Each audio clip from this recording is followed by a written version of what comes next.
Hey everybody, and welcome to my plus size grandma with Miss Coco Bowden.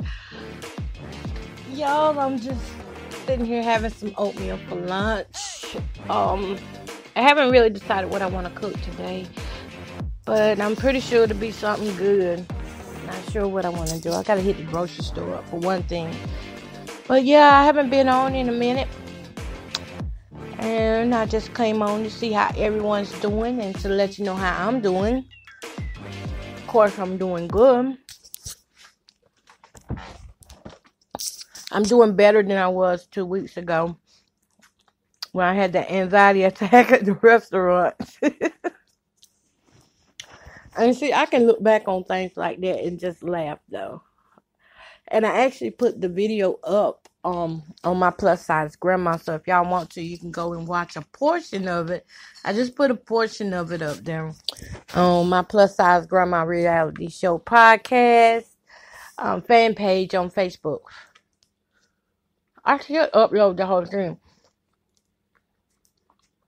But my title says it's living up to the challenge.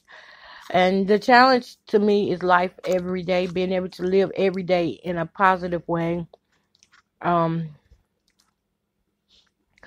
challenging part is being able to accept the things that you can't change and to still keep going no matter what. Falling down, if you gain back a pound, if you gain back 100 pounds, you'll get up and try. This oatmeal is so freaking good. But yeah, that's the challenge. It's just living outside of the box.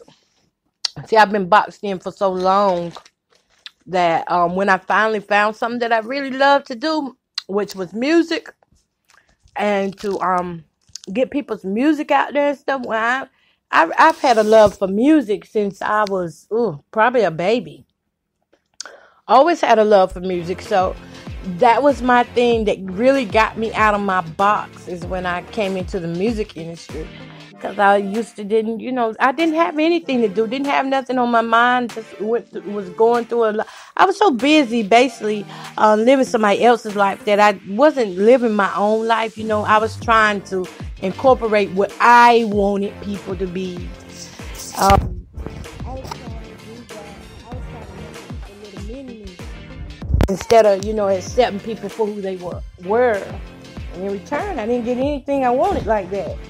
But when I had my breakup, I have realized that, once you stop meddling in other people's business, you see that you don't have any business of your own. And it's kind of like you live your life the whole time just telling people what to do and stuff like that. And, you've been so far caught up in somebody else's stuff that you didn't realize that you wasn't making a life for yourself. I was like, wow. So when I got in the music industry, it was like, now's the time. You got to get out here. You got to, whatever you went through in the past, if you're going to make it, you got to fight. You got to fight for your position. You got to start being more attentive to your own life, being present in your own life and being present in your own life and doing the things that's going to give you life, what's meaningful in your life. And so that's when I started doing the music thing. And here I am almost 9-10 years later.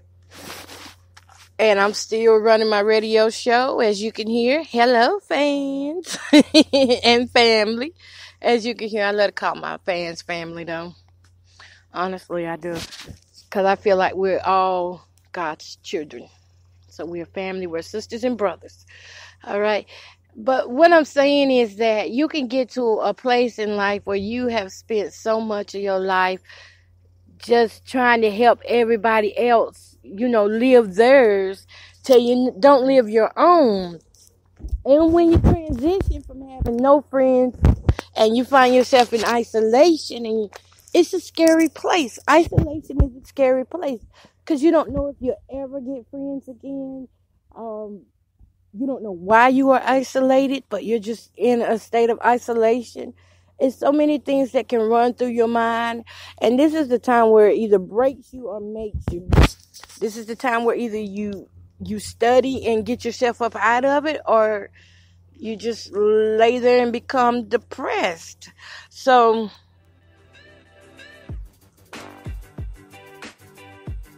for me, it's more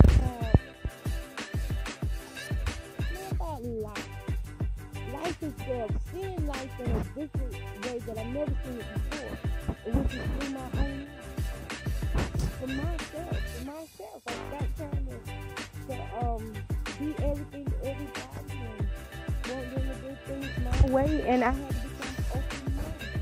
My heart is still guarded, but I had to become open-minded so that I could see this beautiful world around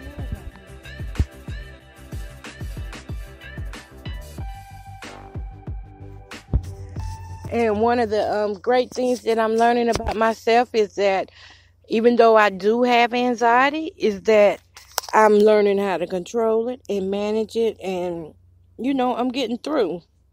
I'm not just getting through. Wait a minute, let me change that. I'm not just getting through, but I'm actually living life now. Because before, I would not go to restaurants. I would have somebody go in there for me. Before, I really didn't attend church like that. I only showed up at the singing bit, and that was it. That was about all I could stand of church, was just showing up long enough to sing. But now I can actually sit through preaching. I can actually be around other people without getting angry, upset. Basically, I've come a mighty long way. Goodness gracious, I sure have. I've came a mighty long way. And it takes time to find yourself, but it takes making a step also to get yourself out there. And I will say, I do not blame everything that happened to me on my relationships, but I can say that down through the years, they wore me out the most.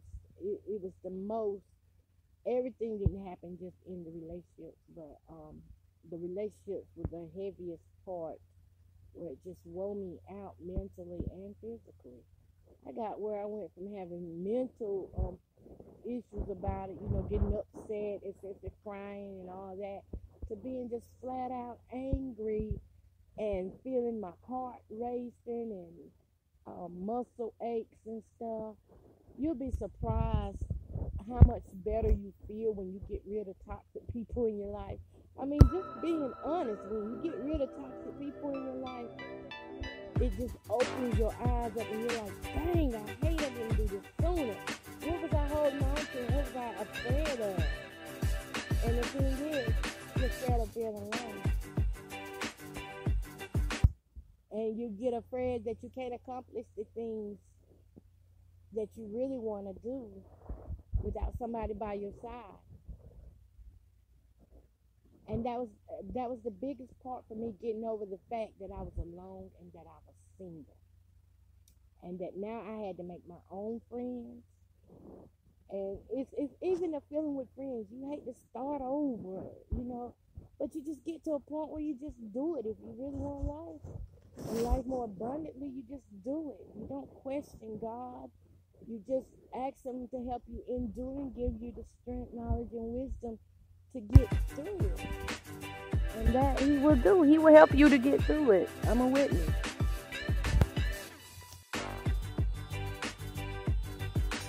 I'm doing a lot better in my life. Doing a lot better.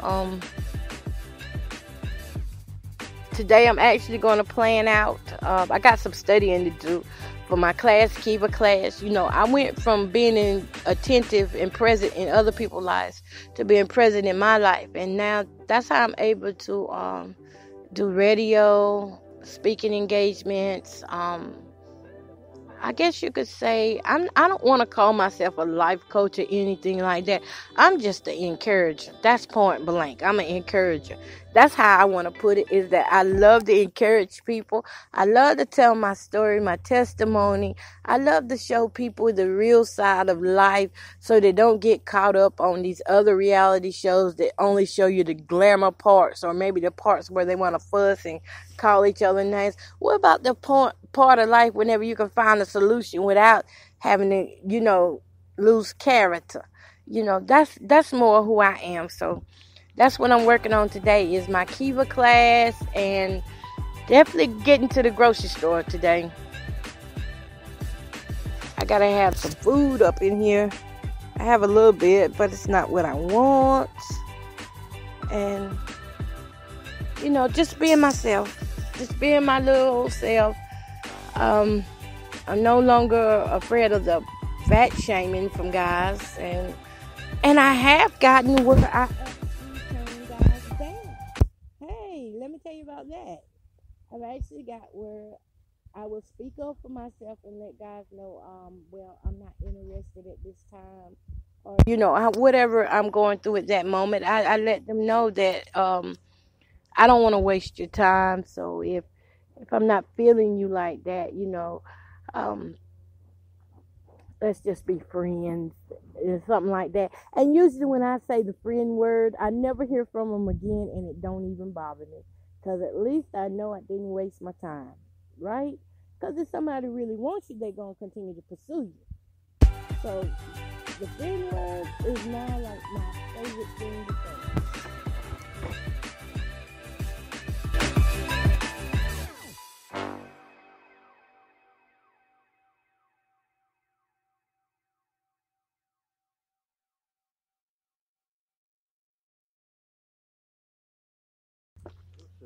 Yeah, but it's like my favorite thing to say now.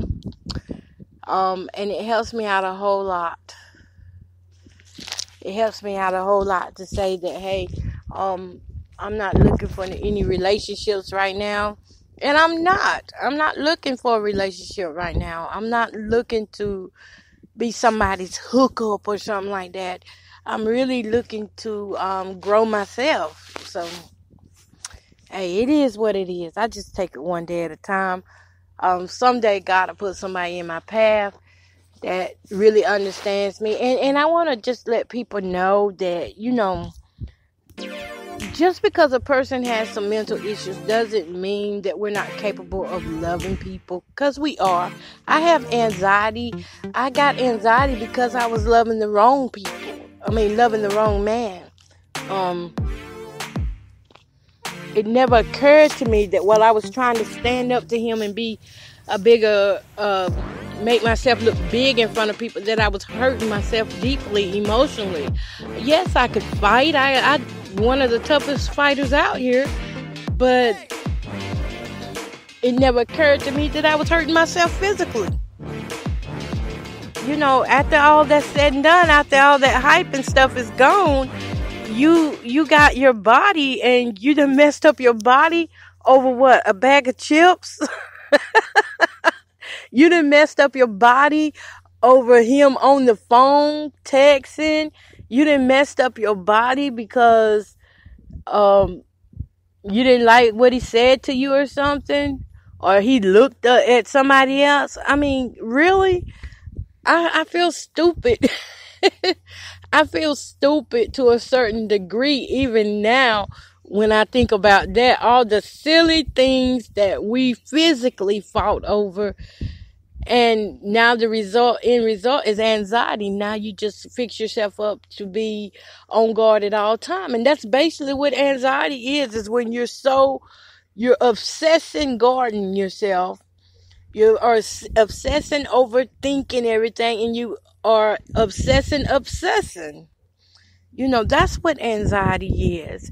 And when I saw it in that restaurant, you don't realize how bad it affects you until, it may hit you years later once you get out of the relationship. But as I sat in that restaurant before I had my anxiety attack, I remember I was so happy. I was so happy.